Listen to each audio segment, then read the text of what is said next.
Just leave. Go away. The person yelled angrily.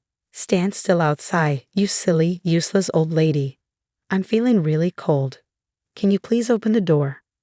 The next morning, my son's wife was found outside, feeling very cold. My name is Lucy. I'm 60 years old and I take care of the house. My husband died a few years ago. Now my son Tom, his wife Mary, and my grandson Alan live with me. We came together after my husband passed away, but I tried to give them space so I wouldn't bother them. They thought it would be too much if we were too close all the time, so they made changes to the house for more privacy. Mary is friendly and likes to spend time with her friends. Maybe it was better for us to not see each other often. Alan, my grandson, is in 4th grade. Sometimes I look after him when Mary goes out. He's really cute. Tom works at night, so we don't see each other much. He and Mary never argued, and they went out together sometimes. So I thought everything was fine with their marriage. Mary has lots of friends and throws parties at our house often. She stays close with her mom friends from Alex's school, and they all come over on Fridays for a party. These parties bothered me a lot. They started in the evening and went late into the night with loud noise and people drinking. Sometimes the husbands of Mary's friends would get drunk too. They didn't care if Alan got tired or hungry, so he'd often come to my room when he was bored. Once someone got hurt and an ambulance had to come because they fell into broken glass. Another time, a fight got so bad that they almost called the police. It was always me who had to calm Alan down and say sorry to the neighbors the next day for the trouble. Mary liked having these parties and didn't want them to stop. I thought about talking to Tom about it, but since he worked at night on Fridays, he never saw what was happening, and I didn't feel comfortable bringing it up with him. I once told Mary how worried I was about Alan. I'm concerned about all the chaos on Fridays. I don't want any emergencies. It's not good for Alan. I'll take care of him on Fridays, so why don't you all go out to a restaurant and drink responsibly? Living together stresses me out more than you realize. Wouldn't you feel the same if you were me? Also, going out to drink costs more money than doing it at home. I can't tell your friends they can't come here. You don't understand how I feel. She got really mad and wouldn't talk to anyone. Then one Friday, Alan came home from school feeling tired. He had a fever of 100 degrees when I checked. Of all days, it's Friday. Everyone will be here soon. Why don't you go to your room and rest so you don't bother us? Can't we just cancel for today? I didn't say everything I wanted to. I can take care of Alan today, Mary. Is that okay? I offered, but she declined, probably sensing my frustration. It's fine, she replied. You don't need to worry. We're not that noisy. Why does it always fall on moms when a kid gets sick? I didn't mean to blame her, but I had to say something. If you start feeling worse, come to my room, I told Alan. I have some TV shows we can watch tonight. I'll be up late. Thanks, Grandma, he said. I'll be okay. I started to feel a bit calmer, but it was still a big day. The noise from their gathering was loud even from my room. Then there was a soft knock on my door. My heart raced with worry about Alan. I hurried to open the door, and there he was, looking upset. Can I stay with you tonight? He asked, tears in his eyes. I can't sleep because my head hurts. Even when I cover my ears, it's still so noisy. I quickly brought him into the room and gave him a drink, which he drank in one go, probably because he was thirsty. His hands felt really warm. So I checked his temperature, and it had gone up to 102. I was furious for the first time in a while. But I held back because taking care of Alan was more important than arguing with Mary. Alan still had a fever the next morning and looked just as sick. Alan looks really sick, so I think we should take him to the hospital this morning, I suggested, because most hospitals only see patients in the morning on Saturdays.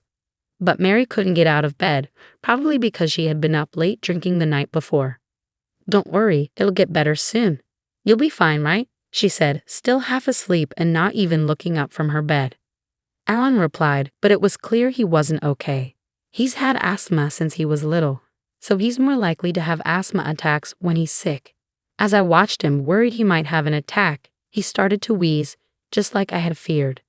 Mary, I think Alan's having an asthma attack. Where's his medicine? I asked, but Mary was fast asleep and didn't respond. Okay, I'm taking him to the emergency room, all right? I repeated several times before I took Alan to the hospital. Thankfully, they were able to give him inhalation and medication, and I felt a huge relief seeing Alan feeling better.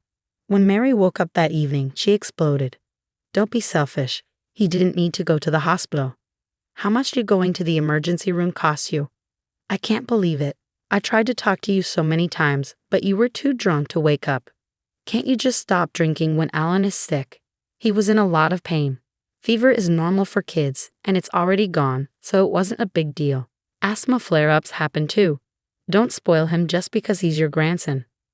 I thought I should tell Tom about it, so I did, but he said, "But Alan is okay now, right? Don't worry too much about a kid's cold. Mary's dealing with a lot of stress from our living situation, so please try to be patient with her. It's important for you to take a step back since you all live together." I got the message loud and clear, but I didn't have much to say in response to his comments about the stress of living together. Tom was at work one day towards the end of the year when he suddenly needed surgery. He ended up spending the week in the hospital, including over the holidays. I'm thinking about spending this New Year's holiday at my parents' house for the first time in a while, Mary mentioned one day. Usually, our family spent New Year's cleaning up, enjoying our favorite foods, and going out to eat with my eldest daughter Emily and her family, who live nearby. I knew there was some distance between Mary and her parents, so I wondered what had changed. But if she could feel refreshed at her parents' place, that would be great for me. And I knew it would make Alan happy to spend time with his loving relatives. That sounds wonderful. Are you going to bring Alan with you? I'm sure your parents would be thrilled to see him. I'll bring him along while I'm there. Can you keep an eye on Tom? Of course. Aside from checking on Tom, I'll be spending New Year's alone this year. If you're going to be alone for the holidays, why don't you come to our house this year? Emily suggested. So I decided to accept her invitation. On New Year's Eve, both Mary and I were supposed to leave the house. I found myself sweating as I cleaned that day. Maybe it was because I was getting older, but cleaning felt like a task I had been avoiding for too long. Mary was out in the morning doing some shopping, so I tried to do as much cleaning as I could by myself. When Mary returned from shopping, she seemed a bit restless, fiddling with her watch. "Lucy, when are you planning to leave?" she asked. "Aren't you done yet?" "Well, I'm not sure. I haven't really set a time. I've done quite a bit, but I might not finish everything now. What about you? When are you planning to leave?" "If you go first, I'll make sure all the doors are locked and everything before I leave." I was sweating a lot from all the cleaning and had only thin clothes on. So when I got thrown out into the yard, I felt really cold and shivery, especially with the snow falling. "Mary, let me back in. I haven't had a chance to change my clothes. I'm freezing out here. Why are you taking so long? Just go already." My coat had been thrown out with my belongings, so I put it over my sweaty t-shirt for some extra warmth. I couldn't get back into the house because both the front door and the kitchen door were locked. I called out to Mary for a while, but she didn't answer, so I gave up.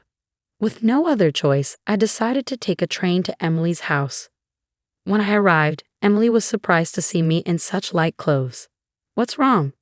Why are you dressed like that?" she asked with concern. "Come inside quickly. You'll catch a cold. Have you seen Bob? He was worried about you because of the snow, so he went to pick you up. He said he texted you." It was only then that I realized I had left my phone at home. Emily's son, Bob, is a college student, and I felt bad because he had driven all the way there to pick me up, and we missed each other. Emily texted Bob to let him know that I had arrived by train. That's when Bob shared something shocking with us. "I tried calling you several times, but you never answered. Then I heard a phone ringing from inside the house. I thought you might be sick, so I went in. Strangely, the front door was unlocked. I found your phone in the living room, but when I heard noises from upstairs, I got worried and went to check it out." "It makes sense for Bob to be concerned, especially with the unlocked door," I commented.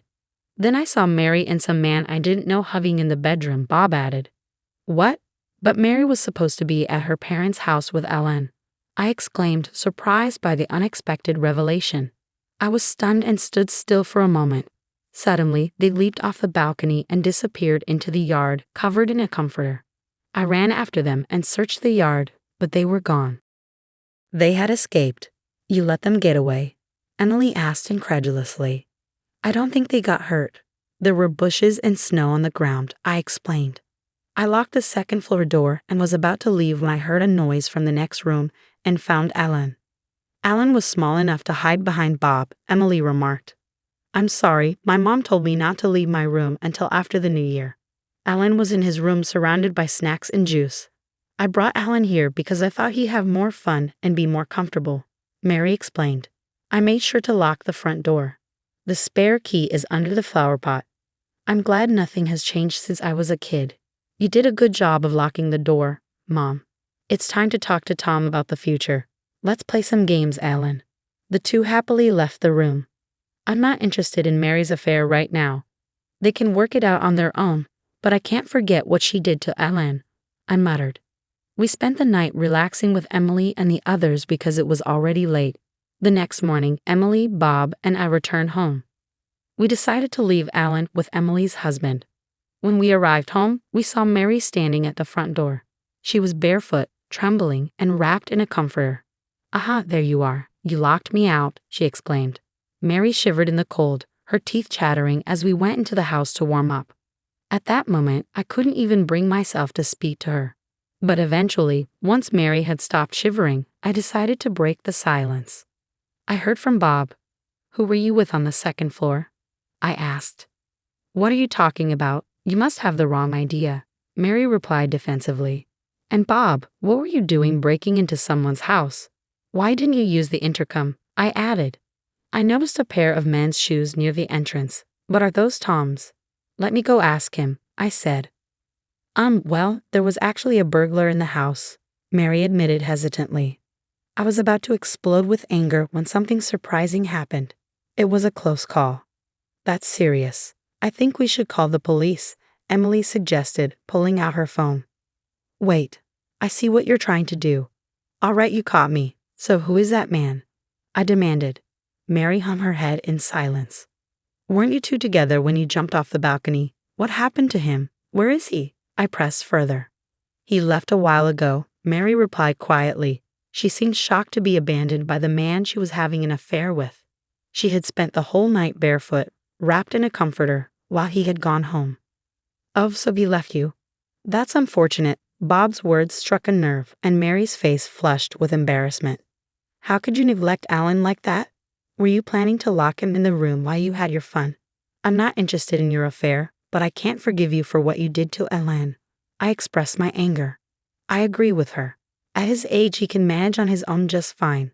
I'm his mother, but that doesn't mean I have to prioritize him over everything else in my life. I have my own things to do. Just because he's my son doesn't mean he can interfere. Mary defended herself, shocking Emily, Bob, and me with her callousness. Tom will be coming home from the hospital soon. Alan and I were supposed to stay at Emily's house until then. But when the time came for Tom to be released, we decided to have the discussion at our house. However, I didn't want Alan to be there in case Mary said something hurtful to him. So I let him have some fun with Bob, I explained. When Tom arrived, Emily laid out the facts plainly. Mary, is this true? Tom asked, clearly shocked. Well, you were busy with work, and I was lonely. I'm sorry, Mary admitted, her voice shaking. Mary, did you really lock my mom out of the house in the snow? Tom asked, seeking clarification.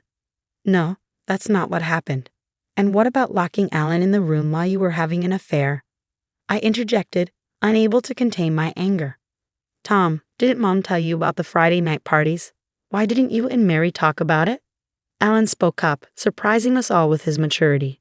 I'm not sure how to approach it, but the important thing is to never hesitate to ask for help. I've been exhausted from work too, and it's been tough. And I'm sure Mary has her own issues living with Mom. You two seem to avoid facing problems and take the easy way out. Have you ever thought about others? You need to talk it out and figure out what you're going to do together. You're both adults. But remember, you have to consider Alan. I won't let you abandon him, Tom addressed the situation calmly. A few days later, they decided to get divorced. Mary was ordered to pay child support and alimony to Tom, who got custody of Alan. Mary confessed everything, and the divorce proceeded smoothly. We never found out who she was cheating with. Mary refused to talk about it, and Tom was too focused on building a new life for himself and Alan to dwell on it. But 3 months later, the other man's family found out about the affair, and we learned his identity. To my surprise, the other man was married to one of Mary's mom friends. He was one of the men who sometimes attended the Friday night parties. He and Mary continued their relationship even after she divorced Tom.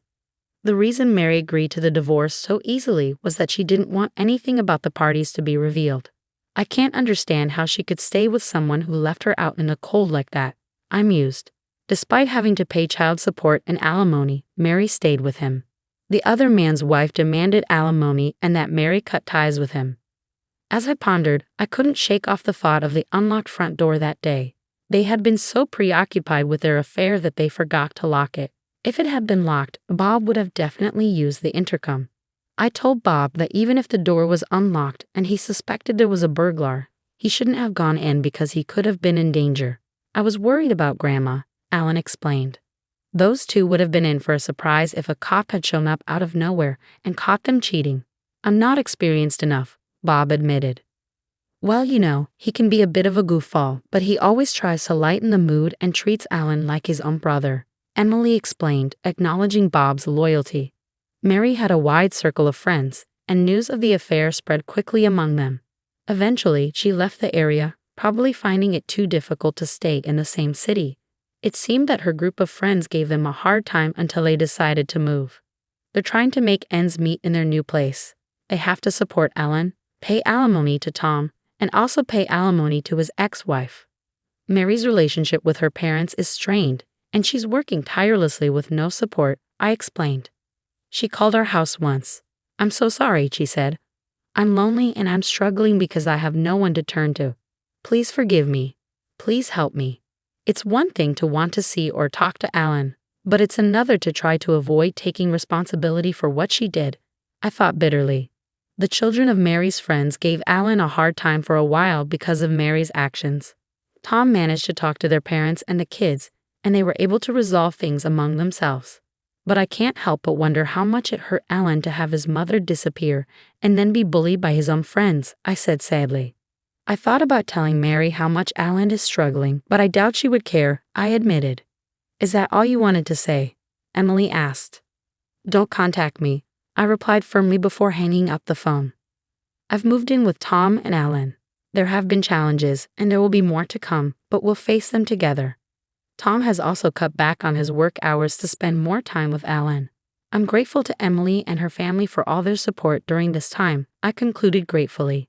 Emily said many things I should have said. Bob cares deeply for Alan, and they've become like brothers. I hope Alan will be raised in a loving family. I'm glad I get to be here to see him grow up, I added with a hint of hope for the future.